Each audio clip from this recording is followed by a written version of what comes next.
So y'all read the bios and know these women by the Spirit, because God is releasing a powerful deliverance in this house.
Connecting me with the woman of God. God had been dealing with me for some time to take off Saturdays. And I'm a hairstylist. And Saturdays is like the best day for your business. And I say, God, I don't know if I'm hearing right. Maybe I'm being zealous. I'll wait and keep getting your confirmation. And then my leader was in my dream and said, if God told me to take off Saturdays, I surely would do it. And I said, okay, God, I'll take off the Saturdays, and talk to my husband, and my husband was in total agreement. I was like, okay, maybe he'll say no, because that's a good day. He's going to be not in agreement with it, so that it'll give me an opportunity to maybe say, I can't do it right now. But he was in total agreement. And when I did it, God began to open doors and make ways and start giving me things for Saturdays that he had wanted me to do. So I just let you know that it's important that we learn to obey God. I'm learning more and more to learn to be more quickly in my obedience, because sometimes I'm just not that quick in my obedience, but I'm learning more and more to be more obedient to God. Amen. And I have Numbers 27. And it's amazing how God gives you words of total transparency. I just love the word that the woman of God brought forth. It blessed me. Hallelujah. I love this woman of God. When I lay eyes on her, I don't know, there's just a connecting that I have for her. God gave me such a love for her. And I seen her only one time, and when she was in Michigan. But Prophetess Deborah Williams, I love you. I love what God has put in you, and I thank God for your obedience. And I'm just blessed by this whole time. Deborah delivered from the shadow of fear. Woo, this was a tough one for me, because the spirit that I married was fear. Every place of my life, I feared making a decision. I take a while making decisions, and I say, okay, well, let me think about this. Even in marrying my husband, I'm like, no, I can't marry this man. I don't know, Lord, let this man leave me alone. I just take forever in making decisions. It takes me a while before I can step out, and I know that I hear God, but because of fear of man, it keeps me from moving towards the places that I need to move in. So this blessed me so when I started going through this, and I'm going to try to get out all of, not try, but going to get out all of what God wants to give. Amen. So let's start reading Numbers chapter 27. Then came the daughters of Zelophehad. Okay, I'm not going to know how to pronounce all these names, just so you know. And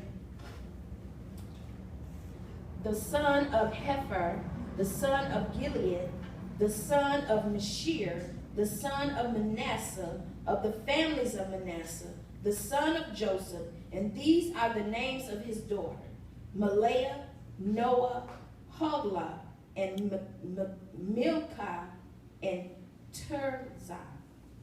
And they stood before Moses, before Eleazar, the priest, and before Princess, and all the congregations by the door of the tabernacle of the congregation, saying, Our father died in the wilderness, and he was not in the company of them that gathered themselves together against the Lord in the company of Korah, but died in his own sins and had no sons. Why should the name of our father be done away from among his family, because he had no sons? Give unto us therefore a possession among the brethren of our father. And Moses brought their cause before the Lord. And the Lord spake unto Moses, saying, The daughters of Zelophehad speak right. Thou shalt surely give them a possession of an inheritance among their father brethren, and thou shalt cause the inheritance of their father to pass unto them. And thou shalt speak unto the children of Israel, saying, If a man die and have no son, then ye shall cause his inheritance to pass unto his daughters. Now, I love this when I started reading it, how God just broke it down. And I like definitions too, but I like definitions of the scriptures on what God is saying.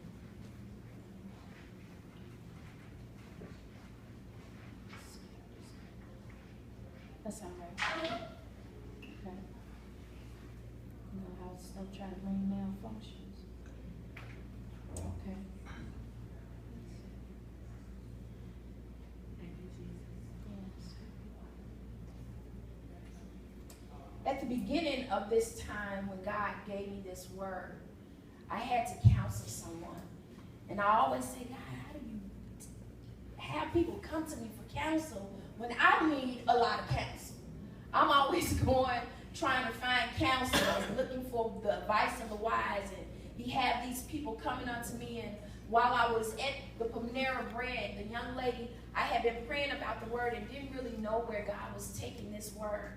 And she sat at the table across from me, crying, and she said, I don't know what to do because my fear is at the highest and my faith is at the lowest. And God said, that's the word. How do I take my fear from being the highest and switch it around and bring my faith to the highest and my fears to the lowest? And I sat across the table from her and I said, that is good. And she looking at me crying like, that's good? I say, that's good. I've never heard anyone explain it that way, where your faith is at the highest and your fear is at the highest and your faith is at the lowest. And I know I've been in many places where my fear has been the highest and my faith has been at the lowest. And Lord, how do I turn that thing around and bring my faith to the highest and my fears to the lowest? Well, these daughters explain some things of how that you can bring your faith to the highest and your fears to the lowest. Zipporah, his name meant, their father name meant a protection from terror or the bringer of terror. Our Father is the Lord of terror. His name meant the father of terror. His name meant that he was a father to be reverenced. His name represented the name of God, how God is the Lord of terror. Not a God, oh, I need to be scared, or oh, I need to run for shelter because he's going to get me every time I do something. But no, the God that is to be reverenced, the Father that is to be reverenced. And his father, their father, had passed away. Not like the sons of Korah, where they went on and did their own things, but he died in his own sins, meaning that whatever he did in his own thing, not against God, but against who he was, he did in his sin. So his name meant the Lord of terror. And I want to get these definitions out. And it was 5 sisters, which 5 represents the number of grace. And one of the daughters, her name, Mahala, meant fat infirmity. And infirmity means to have a long-term illness. And as I looked it up, I said, okay, God, what was her long-term illness? And I kept searching the scripture, trying to find, well, the name Mahala meant that they didn't know what sex she was. So you don't know whether to call her a boy or whether to call her a girl because you couldn't distinguish between the parts of what she was. But she stood firm in, I'm a daughter, I am a woman. So she understood what it was like to deal with ridicule or not know who she was or not know her identity. She probably had a good understanding of what it was like to not understand who she was. I need music to play behind me if that's okay. Because I'm a psalmist and I may even go into singing the scriptures sometimes. I don't ever know how the Lord wants to lead, but I sing a lot. And I sing a lot in prayer. And those were the things that kept me from wanting to operate, because my operation wasn't like what I sing. And I didn't want to operate